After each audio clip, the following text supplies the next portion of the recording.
அன்பார்ந்த என் இனிய நண்பர்கள் அனைவருக்கும் தங்கவேலு பொன்மணியின் வணக்கம். இன்று நீங்கள் கேட்கவிருப்பது சிவசங்கரி அவர்களின் சிறுகதை கடைசியில். ஏன் விசாலம், இன்னைக்குமா சாம்பார் பண்ணலை, அதான் தெரிகிறதே. ஏன்னு கேட்டா, துவரம் பருப்பு என்ன விலை விக்கிறது தெரியுமா? 8 ரூபா 60 பைசா. இந்த லட்சணத்துல தோட்டத்துல காய்ச்சி கொட்டுற மாதிரி தினமும் பருப்பு அள்ளி போட்டு சாம்பாரா வைக்க முடியும்? தினம் எங்கடி வைக்கிறே? கடைசியா வெள்ளிக்கிழமை அன்னைக்கு வச்சு கொடுத்தேன். 4-5 நாளாச்சேன்னு கேட்டாக்கா, நீங்க மாசம் இன்னும் 1000 ரூபாய் கூட சம்பாதிங்கோ, அப்புறம் தினமும் 2 வேளையும் சாம்பாரா வச்சு ஜமாய்க்கிறேன். பஞ்சு நிமிர்ந்து அவளை வெறுப்புடன் வெறித்தான். கிழிச்ச, எத்தனை வந்தாலும் இல்லே பாட்டு பாடிண்டு தரித்திர நாராயணனா இருக்கிறதை தவிர உனக்கு வேற என்ன தெரியும்? என்ன மொனமொனங்கிறேள்? ஒண்ணுமில்ல, நீ மோரை ஊத்து. நீர்மோர் தொட்டுக்கொள்ள காய்ந்த நார்த்தங்காய். தினமும் கொட்டு ரசத்தையும் நீர்மோரையும் சாப்பிட்டு அழுத்து இருந்த நாக்கு அடம் பண்ண மீண்டும் நிமிர்ந்தான். என்ன விசாலம், ரூபாய்க்கு 10ன்னு எலுமிச்சை விக்கிறது. 2 ரூபாய்க்கு வாங்கி உப்போரப்பா ஊறுகாய் போடுன்னு நானும் எத்தனை நாளா சொல்றேன். பா, நாக்கை பாரு மொழ நீளத்துக்கு. 8 தினசு ஊறுகாய் போட்டு வச்சாலும் சப்பு கொட்டிண்டு சாப்பிட ஐயா ரெடி. ஆனாலும் இவ்வளவு நாக்கு சபலம் கூடாதுன்னா? வயசாயிட்டா அல்சர், சர்க்கரை வியாதி, ரத்த அழுத்தம் எல்லாம் எங்கேன்னு காத்துண்டு இருக்குமாம். வாயை கட்டிட்டா பாதி வியாதி ஓடியே போயிடும்னு அன்னைக்கு எதிராத்த டாக்டர் மாமா சொல்லலை? வயசாயிட்டப்புறம் தானே விசாலம், இப்பவே என்ன? இப்ப பழக்கலைனா கஷ்டம். ஞாபகம் வச்சுக்கோங்கோ, 5ல வளையாதது 50ல வளையுமா? எக்கேடு கெட்டு ஒழி, உன் அல்ப குணத்துக்கு சப்பைக்கட்டு வேற. வாயத் திறந்தா பழமொழி, பெரிய விவேகியாட்டம். உன்னை திருத்த அந்த பிரம்மா வந்தாலும் முடியாது. கஞ்சத்தனம்னா என்னன்னு உன்னை பார்த்து ஒரு டிக்ஷனரியை எழுதிடலாம். தரித்திரம். என்ன திரும்ப மொனமொனங்கிறேள்? வர வர பைத்தியமாட்டம் தனக்குத்தானே பேசிக்கிறாளே. சரி சாப்பிட்டா சொன்னா எழுந்திருங்கோ, எனக்கு வேலை தலைக்கு மேல கிடக்கு. என்னடி அப்படி தலைக்கு மேல வேலை? 3வது சுந்தரிக்கு அர்ஜென்ட்டா ஒரு வயற்பை வேணுமாம். 2 நாள்ல முடிச்சுத்தாங்கோ மாமின்னு சொல்லி இருக்கா. அப்புறம் கோமதி பொண்ணுக்கு ஆண்டு நிறைவு வர்றதாம். ஃப்ராக் தைக்கணும்னு துணி கொடுத்துட்டு போயிருக்கா. 3 2 5 வரும்படியே விடுவானேன்? நீயா காசை விடுவே? சோறு தண்ணி இல்லாம இருந்தாலும் இருப்பியே தவிர இப்படி சம்பாதிச்சு சேர்க்கிறதை விடுவியா? ஆத்திரம் அதிகமாக பஞ்சு இழந்து கைகளை கழுவிக்கொண்டான். 7 வருஷங்களுக்கு முன் திருமணமான புதுசில் விழுந்து வேலை செய்து சிக்கனமாய் குடித்தனம் பண்ணி 4 காசு சேர்ப்பவளாக மனைவி அமைந்து போனதில் அவனும் பெருமைப்பட்டு இருக்கிறான். என் பெண்டாட்டி மாதிரி ஊர் உலகில் உண்டா என்ற குஷியில் சம்பளத்தை அப்படியே விசாலத்திடம் கொடுத்து, செட்டும் கட்டுமா நடத்துடி என்று ஆசிர்வதித்து அன்றாடம் பஸ் காஃபிக்காக 2 ரூபாய் என்று அவள் தந்ததை நிறைவோடு வாங்கி சென்றிருக்கிறான். ஆனால் எல்லாம் பழக்கமாக இல்லாமல் வெறியாகவே விசாலத்திடம் குடிக்கொண்டிருக்கிறது என்பதை உணர்ந்த பின் சந்தோஷம் போய் எரிச்சல் தான் மண்டத் துவங்கியது. சோப்பு விக்கிற விலையில தினம் 2 வேளையும் தேய்ச்சி குளிக்கிறது நடக்கிற காரியமா? ஒரு வேளை வெறுமன கையால அழுத்தி தேய்ச்சி குளிங்கோ போரும். ஆபீஸ்ல காஃபி குடிக்கிறதை முதல்ல நிறுத்துங்கோ. கண்டதை குடிச்சா பித்தம் வருங்கிறதோட காசும் தண்டமாகாம இருக்கும். லாண்ட்ரிக்கு துணிய போடுறது வேஸ்ட். சாக்கடை தண்ணில அலசி துளி நீளத்தை போட்டு அவன் இஸ்திரி பண்றதை உடுத்திக்கிறதை விட அழகா நாமளே ஆத்துல தோச்சு போட்டுக்கலாம். எனது ஒரு டர்க்கி டவல் விலை 18 ரூபாயா? இந்த பணத்துக்கு 3 வருஷத்துக்கு காசி துண்டு வாங்கி உபயோகிக்கலாமே. இனிமே இப்படி தாம் தூம்னு செலவு பண்றதை விட்டுடுங்கோ. சினிமா என்ன சினிமா? பார்க்லயும் ரோட்லயும் ஆம்பளையும் பொம்பளையும் கைய பிடிச்சுண்டு கெக்க பெக்கேன்னு பாடிண்டு ஓடும். இதை காசு கொடுத்து யாராவது பாப்பாளா? எதிராத்துல டிவி இருக்கு. வெள்ளிக்கிழமை ஒளியும் ஒளியும், ஞாயிற்றுக்கிழமை சினிமாவும் பார்த்துண்டா போச்சு. போனா போடி, வராதேன்னு யாராவது கழுத்தை பிடிச்சு தள்ளி விடுவாளா என்ன? பழசா? இதுவா? இந்த பனியனா? 1-2 பொத்தல் இருக்கு, அவ்வளவுதானே. இன்னும் 1 மாசம் தாராளமா போட்டுக்கலாம். பெரிய மகாராஜாங்கிற நினைப்புல தூக்கி எரிஞ்சிடாதீங்கோ. இப்படி போக வர விசாலம் குளவியாய் கொட்டினதில் ரொம்ப சீக்கிரமே தன்னையும் அறியாமல் பஞ்சு மாறித்தான் போனான். சோப்பு போட்டு தேய்த்து குளிப்பதை விட்டான். ஆபீஸ் நண்பர்களுடன் ஜாலியாய் அரட்டை அடித்துக் கொண்டு இங்கே அங்கே போவதை நிறுத்தினான். லாண்டரிக்கு துணி போடுவதை தவிர்க்க ஆரம்பித்தான்.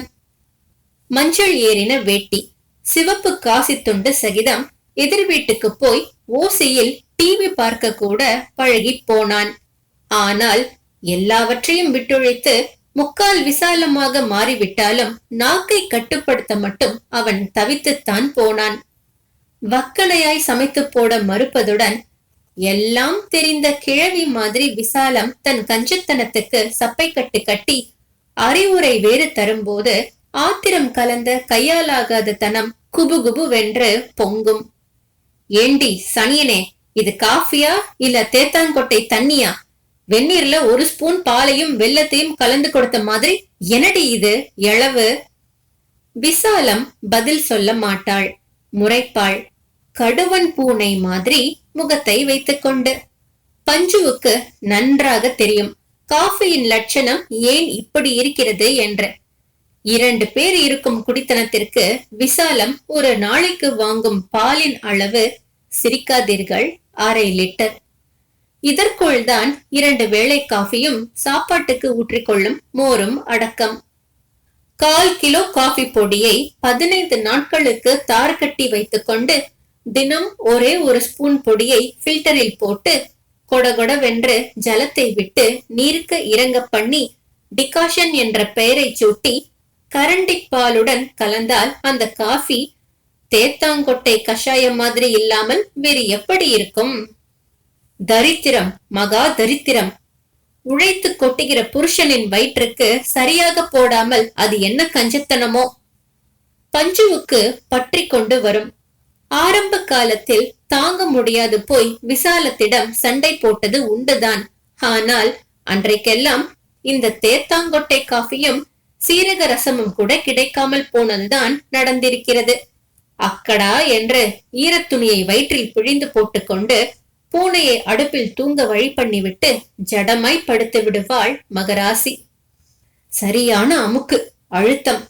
ஆரம்பத்தில் ஆஹா, என் பெண்டாட்டி பெண்டாட்டிதான் என்று புகழ்ந்து தலையில் தூக்கி வைத்துக் கொண்டு வேலையிடம் கொடுத்தாயிற்று.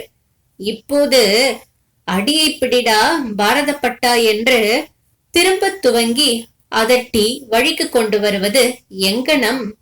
சுபாவத்தில் பஞ்சு சாது வேறு. முதல் வருஷம் தாண்டுவதற்குள்ளாகவே பஞ்சுவுக்கு தன் நிலைமை தெள்ளென புரிந்து போயிற்று. இது தானாகவும் திருந்தாது, நம்மையும் திருந்து விடாது என்று. மன்றாடி பார்த்துவிட்டு தாலி கட்டிவிட்ட தோஷத்துக்காக விட்டு கொடுக்க ஆரம்பித்து அப்புறம் ஓரளவுக்கு பழக்கமாகி இந்த சிக்கனம் இவனுக்கும் இயல்பாகி போனதும் நண்பர்கள் உறவினர் நடுவில் இவன் கிள்ளுக்கீரையாக போனது நிஜம்.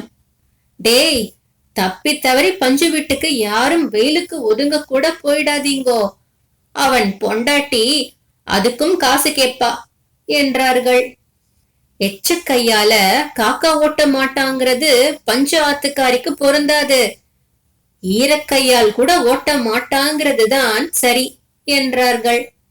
என்னடா பஞ்சு, ஷர்ட் 6 வருஷம் முன்னால தீபாவளிக்கு வாங்கினது தானே, பரவாயில்லடா, லாண்டரிக்கு போடாம வச்சுக்கிறதுல ஒரு சௌகரியம். அழுக்கு படைப்படையா படர்ந்து சட்டைய கிழிய விடாம கெட்டியாக்கிடுத்து என்றார்கள். இப்படி ஊரும் உறவும் சதா சர்வகாலம் கேலி பண்ணுகிற மாதிரி குடித்தனம் செய்யும் தன் அருமை சகதர்மினி சேர்க்கும் பணத்தை எல்லாம் பேங்கில் போட்டு பத்திரப்படுத்தி வைக்காமல் கால் அரை சவரன்களாக வாங்கி இரண்டாம் பேர் அறியாமல் வருஷத்துக்கு ஒரு நகையாக செய்து கொண்டு வருவது மட்டும் பஞ்சுவுக்கு நினைக்க நினைக்க ஆச்சரியம் தரும் சமாச்சாரம். வயிற்றை கட்டி வாயை கட்டி மாசம் 300-400 சேர்த்து தெரிந்த நகைக்கடை செட்டியாரிடம் சொல்லி 4 மாசத்துக்கு ஒரு தரம் ஒரு பவுன் வாங்கி வருஷ இறுதியில் ஒரு செயினோ ஒரு ஜதை வளையலோ பண்ணி தன் பழைய ட்ரங்க் பெட்டியில் வைத்து பூட்டி விடுவாள்.